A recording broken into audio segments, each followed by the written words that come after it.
So I wanted to do another sketchbook tour. It's from an older sketchbook, I think from over several months ago. But I always think too late about actually making a flip through about them till I saw my sketchbook again yesterday. So I thought, why not make a flip through and talk about a little bit what I did in the sketchbook. It's mainly an observational sketchbook. So I use this to draw on location, but also from photos in more colder times and with Corona. So this is at Bredene Coast in Belgium. I started off with this sketchbook with my pen drawing, which is the only thing I basically have been doing till this point. I didn't use any color, at least in traditional mediums, for sketching.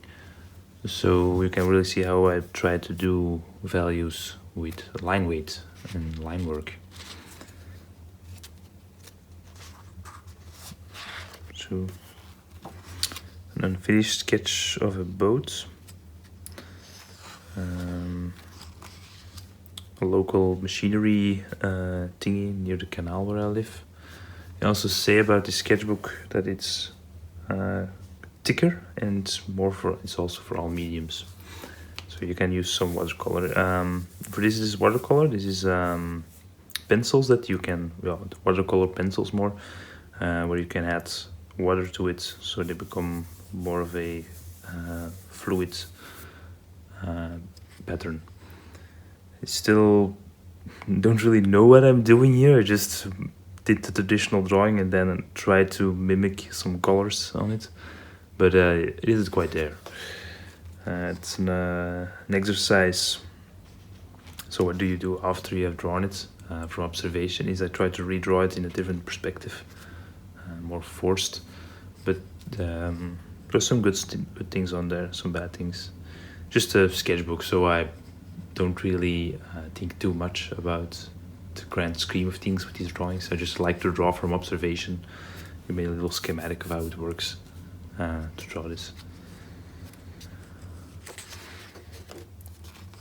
Also near the canal where I live. So I really am sticking to my original way of drawing with line weight. So it's more in front thicker and more in the back lighter.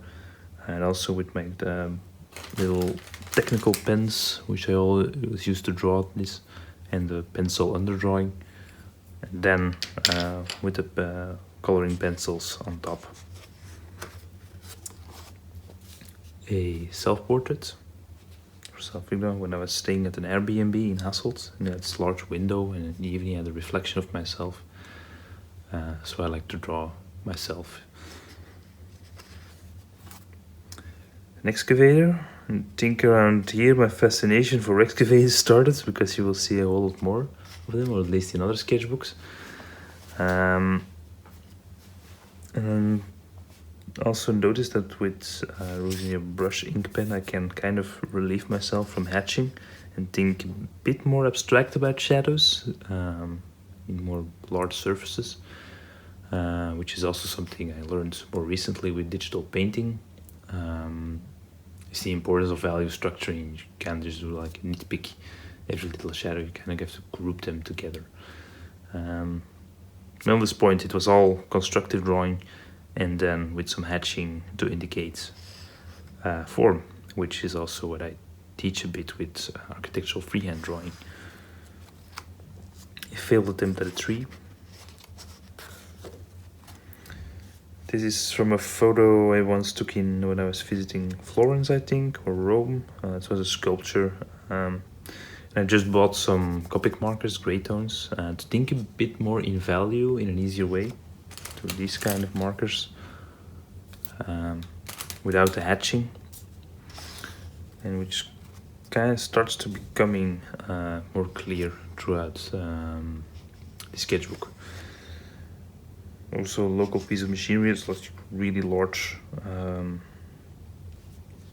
thing in front. I don't know what's the real name in English, but I also try to balance it out with where it's placed. So you have the vehicle, but then also the surroundings in the back. you kind of have to balance it out to make this read more clear, because this is the focal point, at least for a sketch, and all around is more context. So it's still a sketch, not a finished drawing. With a finished drawing, you would make it all clear, and then you put even more focus on this part. Because for a sketch, I just focus on the vehicle and then the rest around it. Another vehicle, I think this one is from a photo I once was just spotted while I was driving around in my car. I thought it was interesting. For me, it's interesting to see the old way I used to draw with a technical pen and try experimenting here. Start really thinking about values. I think I first did the values and then did the actual drawing. So it's a very fake build-up of Copic markers, and then did at least a pencil laying. Then when I had with the line work, kind of see how it work, more impressionistic approach. Figure drawing, when it was still allowed in these times. You can see a bit how I start with it. X shape for the torso and one line to indicate the spine. And I think all the rest was quite directly drawn, and then with the first thin technical pen and then a thicker technical pen afterwards to highlight the contour. Very gestural, one in one go, so I don't really nitpick every line. I just try to make one big fluid line. So you don't, it's bored with figure drawing always to show motion and fluidity, because otherwise if you start thinking about every little detail, it becomes very stiff at a certain point. And then just a Copic marker to indicate the large shadow halftones. Bit of an experiment here. I'll try to bring them both in view. Zoom out a little bit. This was the original drawing I did it first without the black inks. It's a building in Antwerp. And then afterwards I tried to approach it with values, which I was starting to study also with digital painting, making value studies from photos, and then tried to also apply it in my sketching. Always some overlap in also what I'm learning just in general for drawing and painting and illustration and design. And I also try to apply it in some light way in my sketching. Another figure drawing. Zoom in a little bit. Maybe a bit too dark in certain points. A bunker in Schilden. The anti-tank canal. It's my stepdad. We started with our faculty where I teach to post drawings during the pandemic. The pandemic just started and he was also working from home. I was taking a nap and I quickly sketched him and then posted it to the Instagram. See, like, this is how we live. It's quite, now I look at it, quite recognizable, the figure. Yeah. Tree drawing, a bit too much with the values here.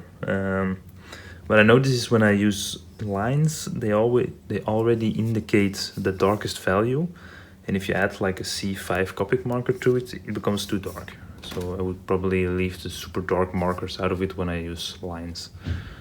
You can see some pencil lines I originally used, and also like where's the focal point indicated that. I think this is from an online session.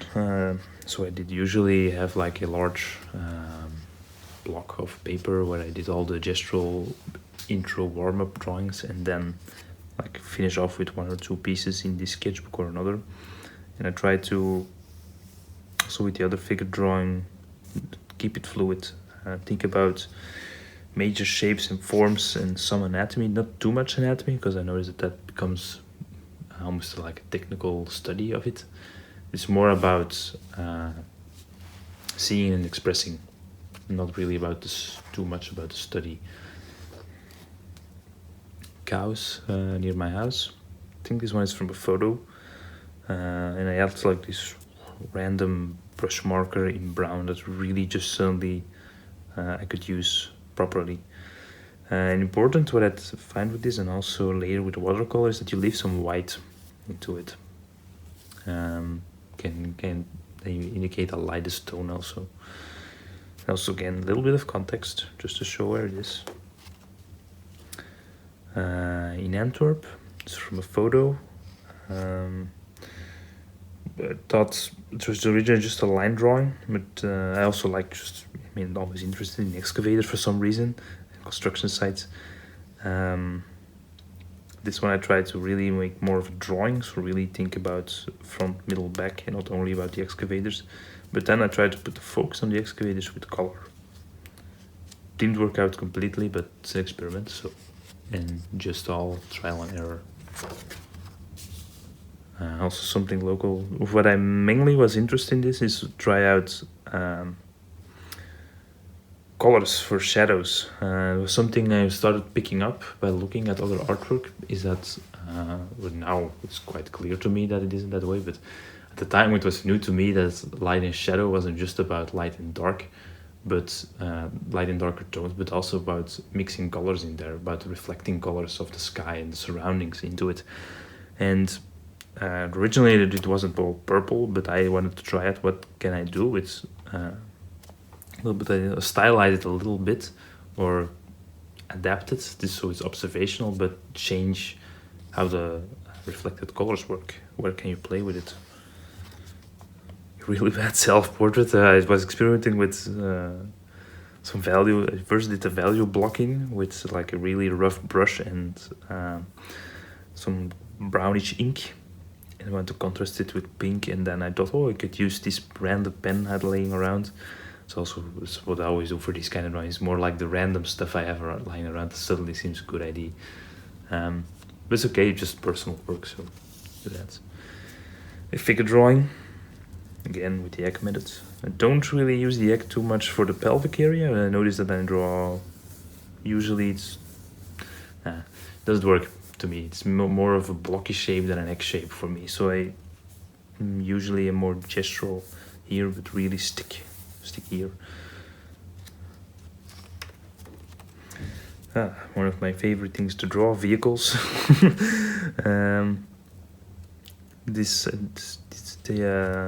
I think they're meant for the old laying asphalt on the road.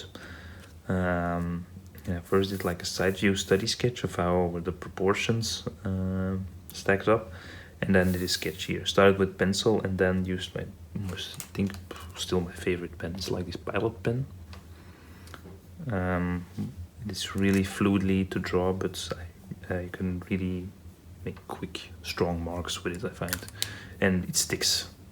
The ink, so there isn't really too much with like these thin pens or a ballpoint pen. You can kind of try it out a little bit. You really have to make decisions with this. And I even use some black marker to indicate light and shadow, and then the more the hatching approach to show some tones. Another figure drawing. What's mainly new here, I also did with another one, is but I something I learned with through a lot of figure drawing, watching other people's work, is that you don't always have to draw the entire figure. You can also just draw part of it. I have always this learn to draw observation by drawing everything in a certain view that you see, but you can also zoom in a little bit on certain parts.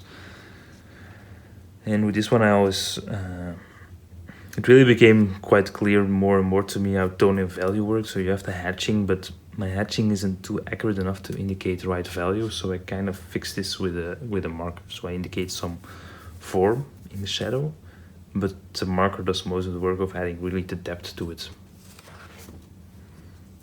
I failed attempt at an excavator with coloring pencil. I think I started after this one with more of watercolors. This one is inspired by, I always watched the work of Peter Hahn and his dynamic sketching, which is why I didn't really take his course, but I really studied his methods through various videos that he posted online. And it is already close to how I draw, but he's even more direct and quick. So I did a really quick study of an excavator and then put a focal point it and only color there and to see where it goes. And it's really great way to quickly study things without having to draw the entire thing. Not that you can suddenly draw these things out of your head, but it really makes you pay attention to how it works. And because usually if you look up a reference and you don't really think about how it works, and you can also maybe do a draw over when it's digitally. But just I think it's a great exercise in training your mind to think more in the constructional sense about things. The same technique applied to a sketch more of the local town hall. First made an elevated view, an elevation, and then a sketch. That's also something I already learned in architectural education, but saw Peter Hahn do a lot, is first make this quick breakdown sketch of what you're going to draw and then turn it in 3D. This is a quite important step. It's super quick, but this is a lot of work of what you're going to draw here.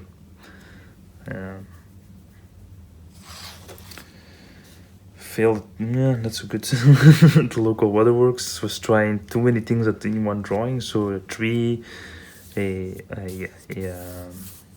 vignette, and then colors and hatching, and way too many different things, and I kind of fixed it in the next one. Leave out the tree, focus on the border, and first do one big undertone. I think it was grayish, bluish, and then start adding colors to it, so you don't have too many things on your palette.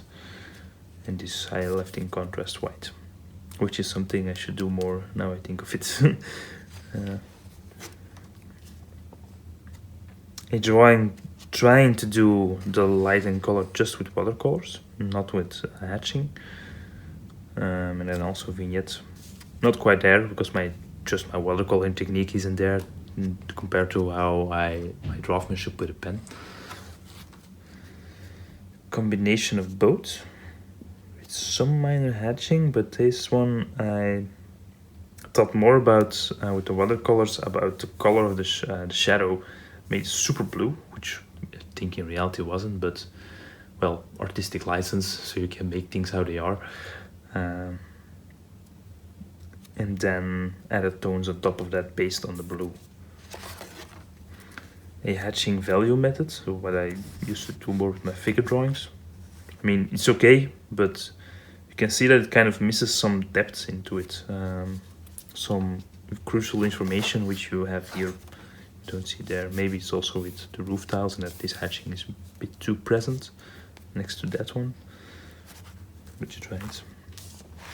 Here, I'm gonna zoom out a little bit.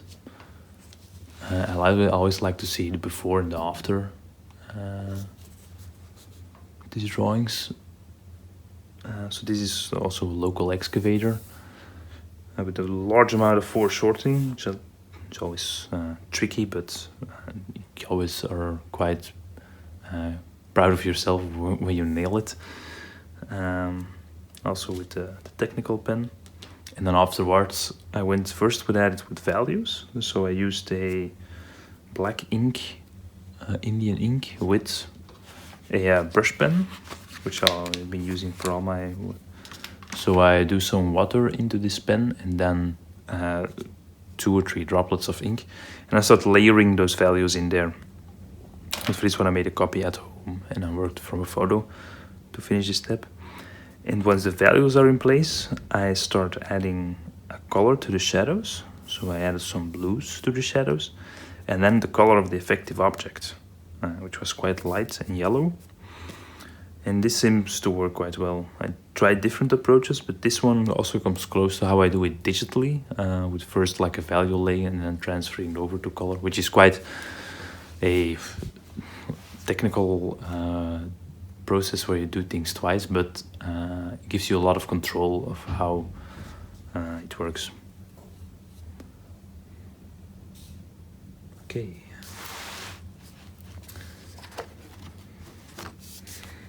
I think this is from a Instagram page I follow, fantasy art reference because I didn't have my local figure drawing sessions anymore, so I started looking online again for figure drawings. That's the way I also learned figure drawing, through online resources mainly, and then went to the more physical places.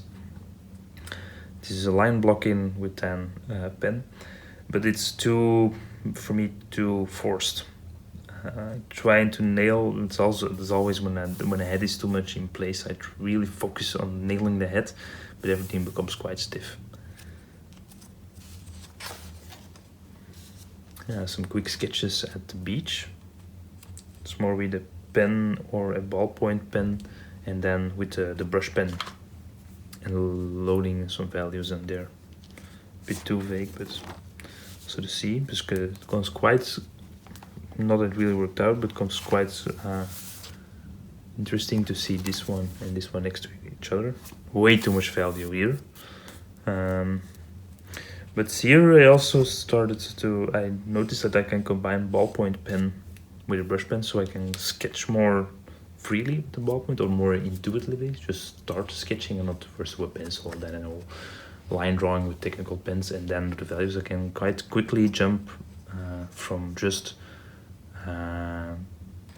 starting with a ballpoint pen and then switch over to the brush marker and also go back with it with the ballpoint pen. A dog. So you can see that they're way more intuitively drawn, so there are small mistakes in there, but it is, for me, a funner process because I don't am too worried about how it all looks. I can always a little bit fix it with a ballpoint, and just to view it afterwards, they feel more, how do you say it, personal in a sense. Because for commissions I do this really raw technical more drawings, but for this one they give more joy to it and how it was in the moment. Some interesting umbrellas and tents at the beach, a dog and a person. And so what I notice when I draw with the ballpoint is I'm quickly choosing shapes, so I'm not too concerned about constructing the entire thing, and then with the whole 3D construction approach, first with a pencil and then with a technical pen or this one, but I quite lock into certain blocky shapes, which is my natural tendency, which is a more 2D aspect, but I'm always thinking also 3D. The radio tower in Ostend. So again, it's a combination of watercolor and the Indian ink. So this is my watercolor set. I have this already for almost 8 years, I think. I bought it at the beginning of my architectural training and used it once, and then rediscovered it actually over the summer because I couldn't really watercolor well. I had some basic introduction, so I think I took even an online course on it. How it works, and then applied it in my own work. So I didn't go full watercolor, but stick with the ballpoint pen. And here you can see that I think it starts to work how I draw with the ballpoint pen, and then also add the watercolor to it.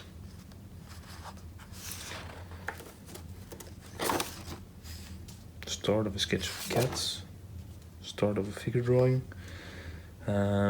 What was wrong here, was not even wrong, is I just chose a way too hard pencil. I think I should soften it up a lot, and also over constructing it, the pose, so there are some good flows in there, but the line weight is unevenly distributed. Your eye pops from all the places once, and I also tried that in there. A strand buggy, beach buggy, which I tried to put the focus here and then quickly drew the nature around it. And that's mainly let the colors speak for the nature. Experiment with a blue ballpoint pen. Also at the sea in Brederen, and they have the Ostend radio tower there. I find it interesting, just what it looks like. See, what is this? It was a warm-up exercise of thinking about the original exercises I did for the Draw a Box online source, which is a great way to learn to draw. The Draw a Box program, it kind of is really close to the whole dynamic sketching method, but it's free, and a lot of resources on there on how when things don't work out or you have to fix it, and it's quite cheap to get feedback from the original creator. So next one, summer photo I once took in Italy. There was an entire surroundings about it. But something about starting with a blue ballpoint point, suddenly, oh, see, I can draw this. And then it was kind of nailing my watercolors more and more and my values. So this one with that strong contrasts in the figures, in the sculptures. So it's them in there. I think it was in Rome, this one. And what I really notice about the ink value laying is you can quite indicate those rougher things in there. With the pen, yeah, it doesn't really work out. There's a lot of work in there, but just with that one, it's just splash, splash, splash, splash, and it's indicated. You don't really am too concerned about mimicking it, but just indicating it, the detail. Also from a photo in Rome, it's in the Palatine Hills in Rome. It was just a cool photo I took of this composition, and then for drawing was also interesting. And I even splashed some marks on there that kind of roughens it up, and then try to even make it more dynamic by fading it out with a splash. A car, also with ballpoint. Not too happy about this one. Wheels are always a trouble for me. I don't really practice enough. And the last one, so not too happy with it. Bit forced. I tried to force the perspective here, so it was way more 2-point perspective when I observed it, but I tried to play around with the perspective.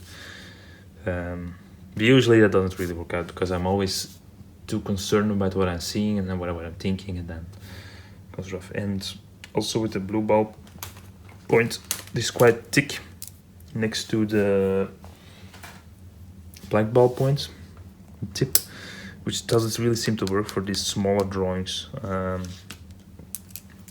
For some details it does, but definitely for wheels and hatching, I don't like the blue one. Interesting how the different subjects have seemed to work with different mediums for me. So yeah, this was a sketchbook tour. It's interesting to see where I started with my really hatchy straight line, quick straight line approach, and then went all the way to more values and colors, and kind of changed it up, and basically went from this pen and started using this one and watercolors. So yeah, I think it's quite interesting.